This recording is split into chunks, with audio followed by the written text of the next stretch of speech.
வெண்பருத்தி நூலெடுத்து வாய் வெடிச்ச பூவெடுத்து நான் அணிஞ்சிட தொடுத்து வச்ச நடினமான மாலை இது.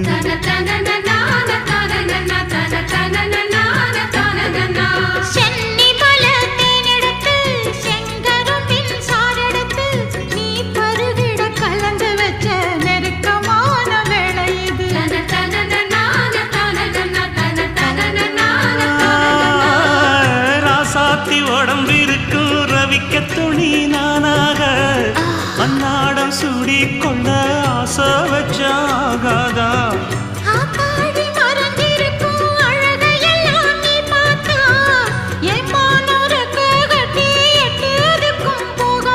அடிச்சீனி சக்கரையே எட்டி நீயும் நிக்கிறியே நான் ஏங்கி ஏங்கி பார்க்கிற போறாங்க.